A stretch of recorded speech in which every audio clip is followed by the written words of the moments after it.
Hello and welcome to Paradigm Playbook, a podcast for entrepreneurs in the business of sports.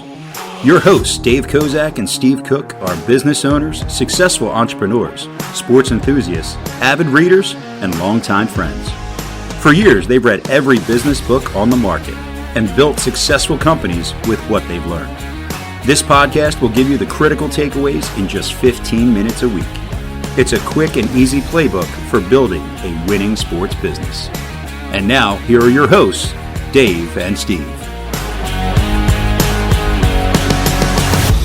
Know someone who could benefit from our business expertise? Send them our way. Thank you. Welcome, everyone. This is Paradigm Playbook. I'm Steve Cook, and my co-host, Dave Kozak, is out and about today, but he won't be missed because we've got a stand-in, and we're going to talk to Mr. Rick Palumbo today, who's a longtime serial entrepreneur and a good friend of mine, runs several local businesses. And so we're going to dig into that a little bit today. So, Rick, welcome. Nice to have you here, right? Yeah, it is. It's awesome. So just take a minute or two and give me the Cliff Notes version of your background. So, Steve, I grew up in Philadelphia. I went to high school there, and I went to Penn State afterwards. I was in athletics there at Penn State, did gymnastics, and then I coached gymnastics there. From there, I moved on to the business world. I was involved in car washes, a graphic design studio, a summer camp, and then finally a gymnastic club out here in Chester County. And now I live out here peacefully in Chester County. So with the diversity of all your different businesses, why it's easy for me to refer to you as a serial entrepreneur. So what was your first entrepreneurial venture? As a kid, do you remember like having a paper route or a lemonade stand or anything that got you interested in making money? Well, I'll tell you, it happened by accident, actually. I was pretty young. I was 9 years old. And I remember going to the supermarket with my mother because she can't leave you at home. And while I was waiting for her, I was sitting outside the Acme and in Overbrook Park. And as I was sitting there, an older woman came by and said, "Excuse me, son, would you help me?" And so I was like, "Of course you do." You jump up and you help. And I helped her put her bags in her trunk. And I was walking away and she called me. She says, "Excuse me, young man." And I turned around. I thought maybe I was in trouble. I did something wrong. And she goes, "Hold out your hand."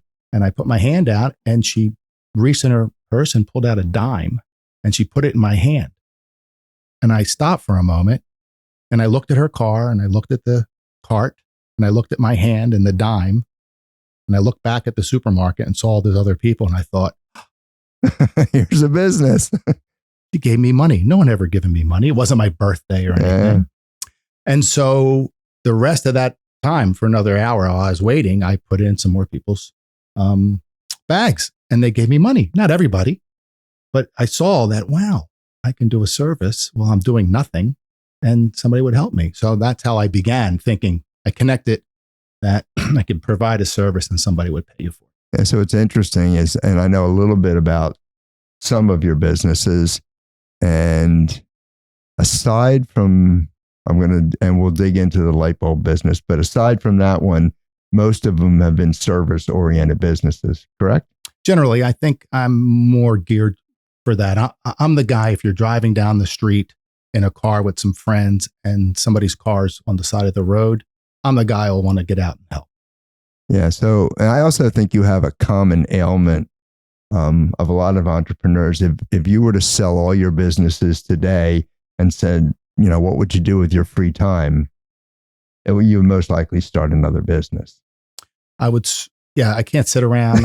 I'm not ADD. I'm Captain ADD. Okay. Yeah. So sitting still is very difficult, and I lose interest in a lot of things, and I keep moving. So, are you more of a creator than a manager? Correct. Management skills are my worst part. I like to create things, solve problems. I'm a visual thinker. And so if I'm describing a solution or you're asking me to solve a problem, I see it visually. Okay. Even if I'm giving, they ask if somebody stops you and says, I need directions to go to the restaurant. And some people will say go 2.6 miles and then make a left. And I'll say go down till you see the barn. It's red. It's got a thing on the top. And then you make a left there and say hi to Mrs. Smith as you go by. And that's how I think. There's the old joke about, drive down here until you get to the spot where McGillicuddy's farm used to be. I know where that is. So at what point were you in college? When did you figure out that sports and business could be intertwined? So I remember watching some martial arts movie when I was a kid down in Filbert Street in the city, and I got interested in martial arts. And then as I researched it, I saw that a guy named Bruce Lee was teaching people how to do what he did, and they were paying him money. Okay. And I thought, wow, that is fantastic. This is when you were a gymnast? No, I was a martial arts. Okay. I saw Bruce, and in the city there wasn't gymnastics at all. Okay. And I didn't have a father to help guide me or anything, so it was on my own and the yellow pages, and I didn't really see anything. But I did see in the movie where the martial arts guys did a flip, and I thought, okay. That's where you learn how to flip and that stuff. You go to the martial arts place. So I did that for like 4 or 5 years. Finally, when I received my black belt, I asked a question, because before that, you didn't ask questions. You just did what you were told. And I said, okay, so when do we start flipping? And he looked at me and said, we don't do that. Okay. That was the end. I was done martial arts, and I found a place to do gymnastics. It's interesting. The two things that that attracted me to gymnastics was flipping was one, and I had the conception or misconception that chicks dig guys that can flip. That and doing a handstand on the beach. That was something else. If you could do a handstand on the beach, you at least get somebody's attention, right? Even if you fell over. So I wasn't good at it, but it did attract me. So the business side of I met Rick first, I think, probably first as a camp owner, but then as a gymnastic club owner. And you've owned gymnastic clubs am I right, in Colorado and in Pennsylvania? Well, I worked together with my friend Tom in Colorado, and then out here we did it myself, my wife and I. Okay, so and creating a business out of a passion for a sport, what's the most difficult part of that? What's the biggest challenge? Well, there are so many challenges, but the most difficult part was not so much finding the customers, was finding the customers that would repeat frequently. Okay. Mm-hmm. Because it was easy for me at the time to garner a couple of people to help them learn skills. I didn't own a gym, but most gyms were happy to let me use their gym. So you started your business without owning a facility or renting a facility? Yes. At first, when I started my summer camps, I just paid gyms. I basically rented their space and conducted my own camp within their gym. And I did it in different parts of the country. Right. And then that grew into a stable location where we built it and had an overnight camp. And then that eventually led to a permanent site where I train kids now. We're going to get back to the gymnastic club, but let's spin off for a moment. So a story that you told me originally was your involvement in the car wash industry. Mm-hmm. So tell me a little bit about that business.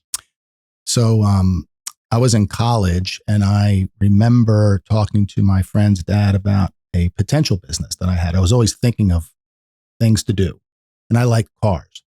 And one of the businesses back in the late 70s was, I thought, quick change oil. Thought that would be a good idea. And I explained it to him, and he looked at me and he said, "That's the dumbest idea I ever heard." So I was undaunted because I'm 20. Yeah. And it's all good. Yeah. But a year later, he called me. He said, I've been researching that idea of yours, and I think you should come out and maybe you can try to do that.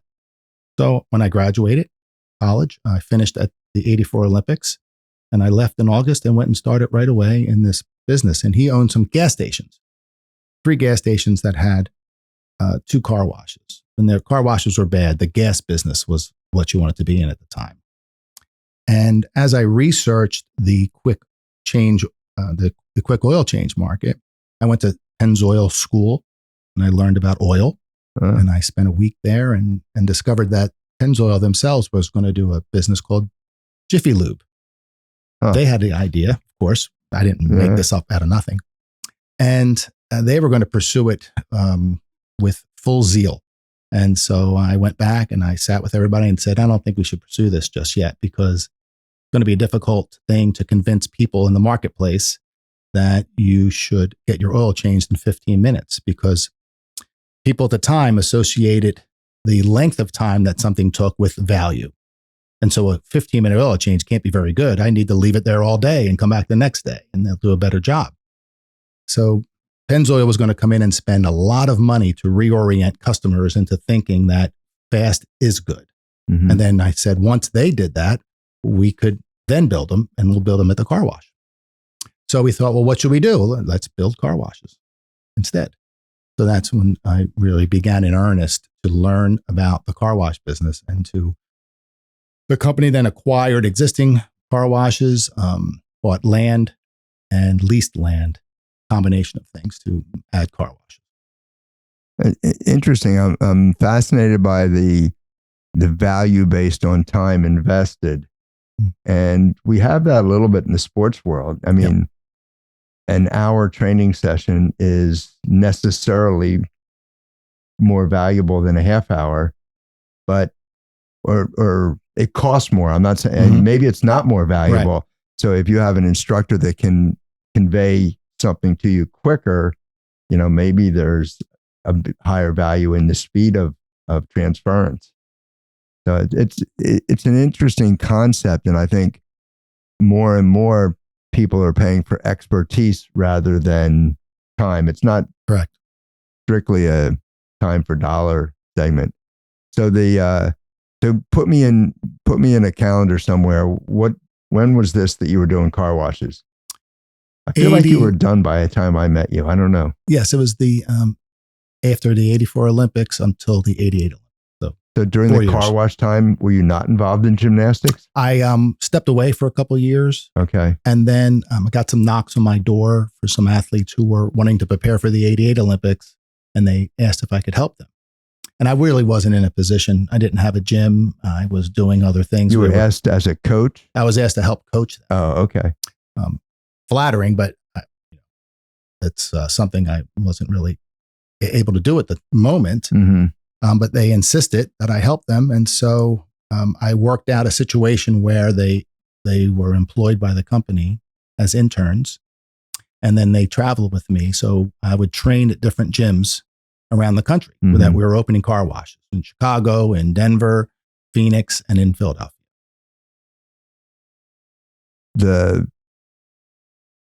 The growth of the gymnastics market, I'm a bit older than you, so I go back to when there was no permanent gymnastic clubs. It was all either YMCA space or space where you set up equipment, trained, and then took the equipment down.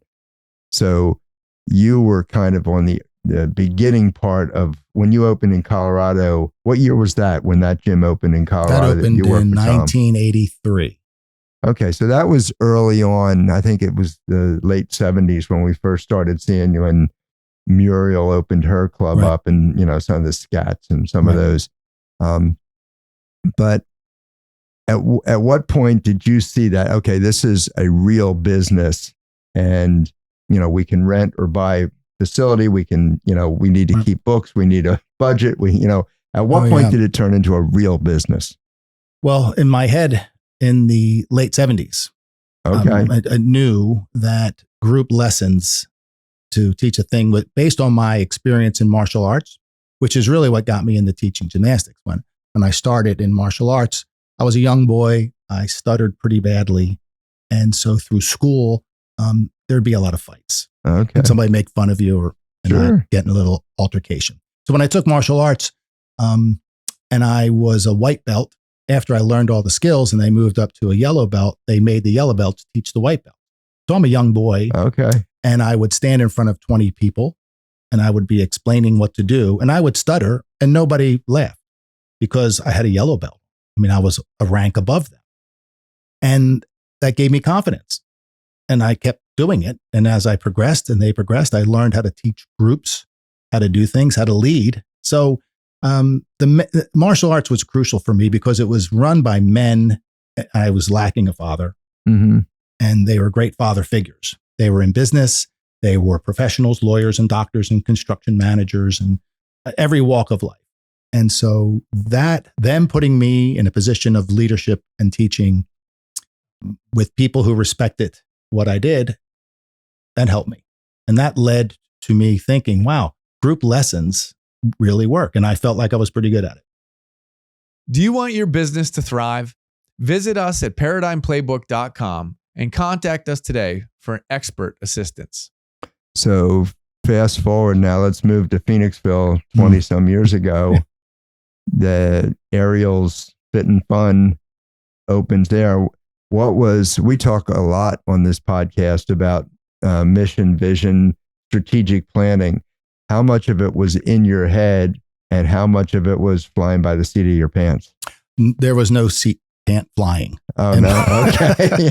There's none of that. So there was a plan in place when you opened the door. When I was doing car washes and we went from 2 to 4 to 7 to 25 to 40, I made a lot of mistakes and I learned a lot. I usually made the mistake once, but because we kept adding new facilities, I'd have a chance on paper, on blueprint, or in the contracts or in the marketing to rectify that last mistake. And so I did that a lot. Mm-hmm. I failed forward. Okay. Frequently. And the people I was with, they didn't mind that. They allowed you to fail forward. And so it was a great learning experience. But I applied every single thing that we did in car washes was basically processing numbers and the way to do things and maximizing space and spending your dollars properly and labor hours. I applied it to gymnastics. And for me, our idea initially was to open one and figure it out and homogenize it and then rubber stamp it across the. So you'll get a kick out of if you go back and check through the podcast. Not sure what number we did, but we did a podcast on, the value of failure. And it was a big thing. And, one of the watchwords is fail faster. You get past that and use those to grow. And then another conversation that you just hit on that we've had is the need to systematize what you're doing as if you're going to replicate it so that it runs. So at this point, one of the things that amazes me about your business now is how that business runs. I don't want to say without you, but maybe without you present on a daily basis.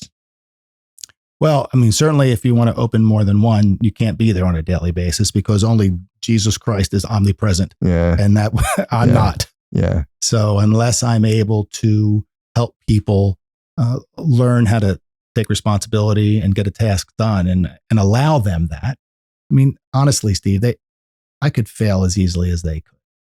So I'm forgiving in that way.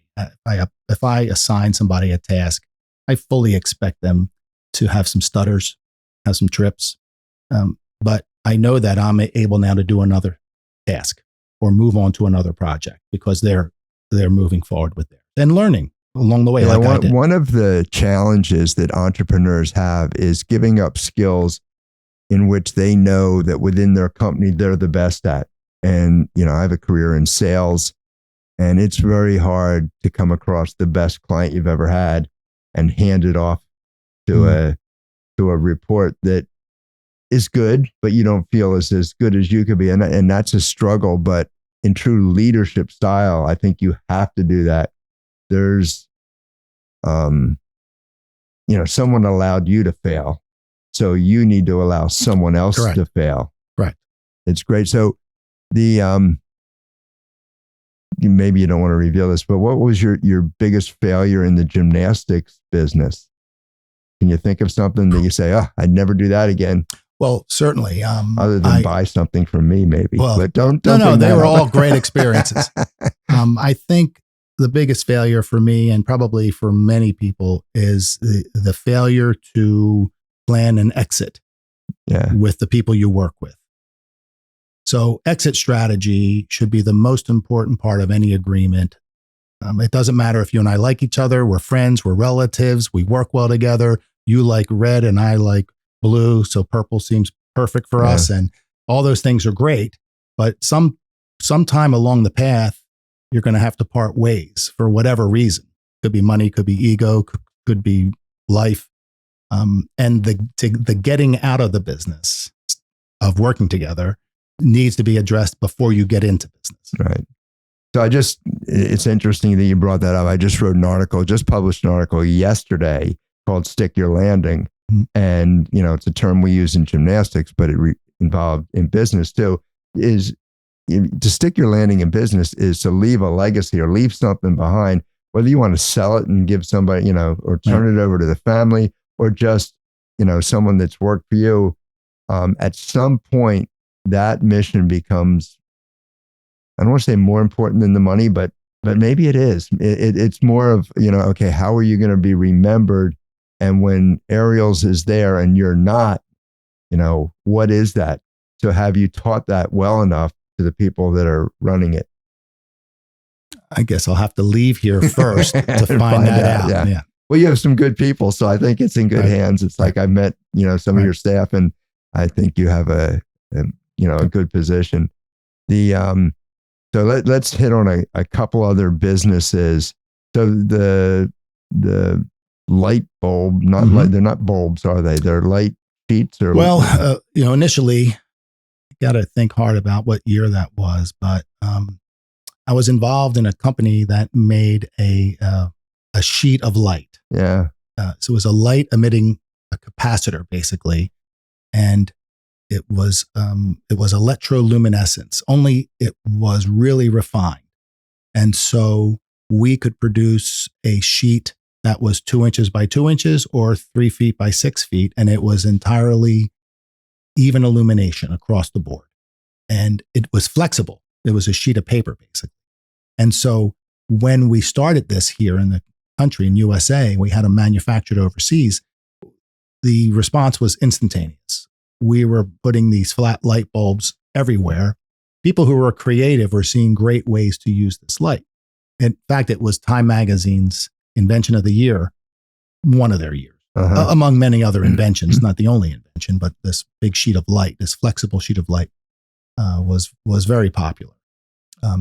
And sadly, we don't have the same agreements with other countries about how they make things and what they sell.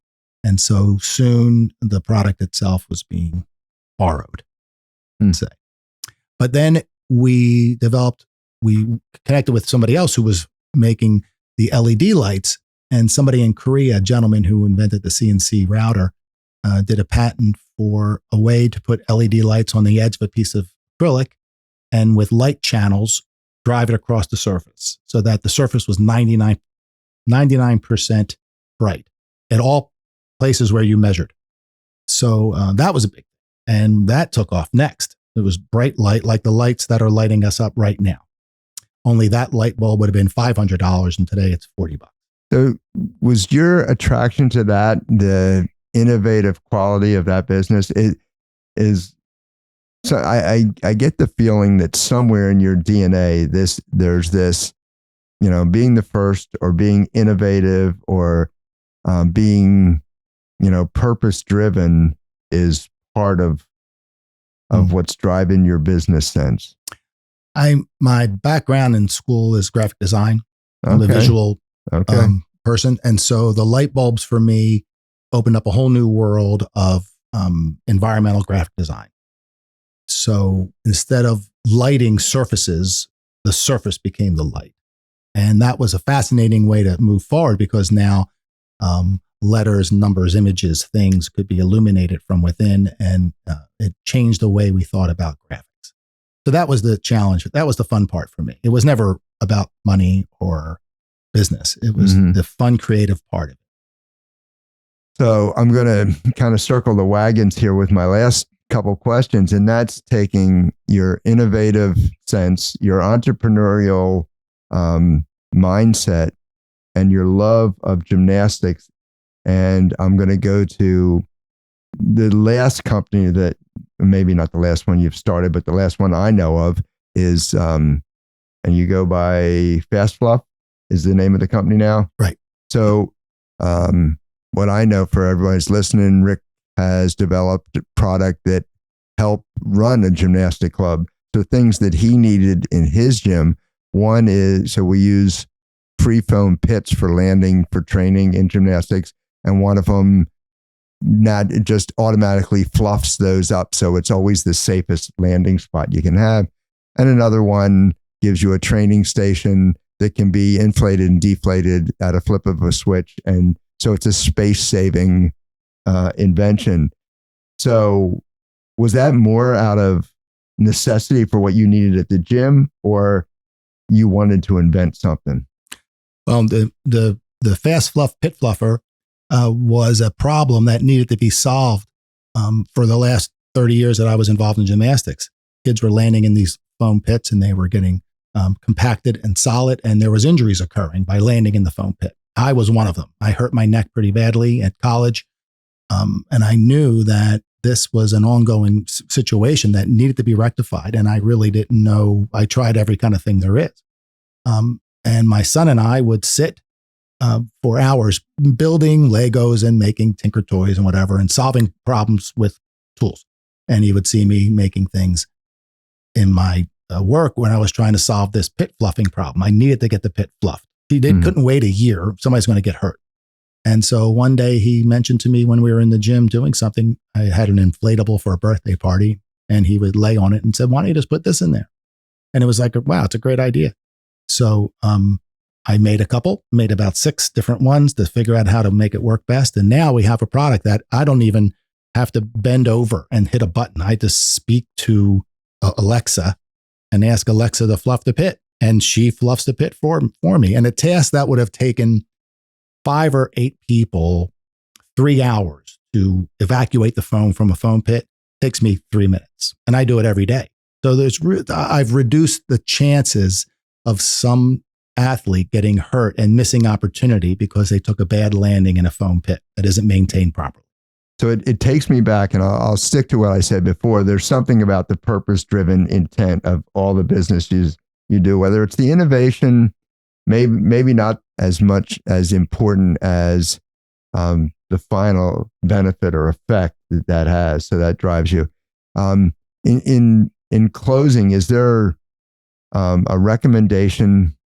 So let's stick with the gymnastic club business, and we have a lot of listeners that work at gymnastic clubs, and they may be thinking of running their own. And we talk frequently about the entrepreneurial seizure, where you're working for someone else and you think, I could do this as well as they can. I'm working for an idiot, and then you quit, you start your own business, and you find out you're not working for an idiot. You are the idiot. Yes. But so what advice for someone that is going into the gymnastic club business? So for me, I needed to, I had ideas about how I wanted to treat staff and treat kids based on my experiences throughout the country. I had listened and watched a lot of places that I didn't agree with. And I hearkened back to my martial arts days and the mentorship that they did. And so I was more driven by the idea that I'm mentoring kids. I'm not really coaching them. I mean, I'm not really a great coach. When I coached in college, I was coaching athletes who were fabulous. And you just merely needed to ask them to do something, and they did it. Yeah. And so because that's my beginning, I started that way. And for the next 10 years, I was surrounded by athletes who were really fabulous. People would think, well, you must be fabulous. And quite honestly, it's not the case. I just get to stand around a lot of fabulous people and make suggestions. But when it came to children, a lot of great coaches say that same thing. So you ask Bill Walsh or Bill Belichick, and they'll say, I'm not a great coach. I have a lot of great assistants. I have great athletes, and I can communicate. So I think that's what makes a great coach. So maybe you are a great coach. Well, anyway, I certainly know a lot of coaches who can take children and teach them skills that are fabulous, that they have the patience for, they have the long-term thinking for, they have really a long view on it, and they do a great job, much better than I do. But I wanted to be able to create an organization. And this was originally when I first started, that I would rubber stamp and repeat around the country. That my vision changed, but what I would recommend to people who are doing it is that you really have to be driven and have a passion for this, that it's not really work. You just want to get up and solve these problems. Every day you're going to have 5 new problems, and you should welcome them and be ready to solve them. Yeah, it's great advice. You don't start your own business to get away from the problems of somebody else's business, because all you're doing is transferring ownership of problems. You're going to have new ones. Yeah, so it's good. Any other great story from the past that I have one last question for you, but I'll tell you, I learned a lot about customers when I was in South Philadelphia, working at 9th Street. I was selling fruit on the fruit stands, and you've seen them. They're tilted, so the customer walks by. Yeah. Well, what you don't know is behind the tilt, there's more fruit underneath the wedge there. And so when the customer would come by, in South Philly, Mrs. Carboni came by and she's reaching for some fruit. And I have to ask her at 10 years old, so are you going to eat this today or is this for tomorrow? And she'd say, no, I'm going to eat it today. Okay. And I reach under and I'd grab the fruit that was going to go bad. And I'd say, here, Mrs. Carboni, you take this home and you eat this today. Because if you wait till tomorrow, it's going to be rotten and you're going to come back and beat me. That's no good. And so you learn how to have a dialogue and give the customer what they needed.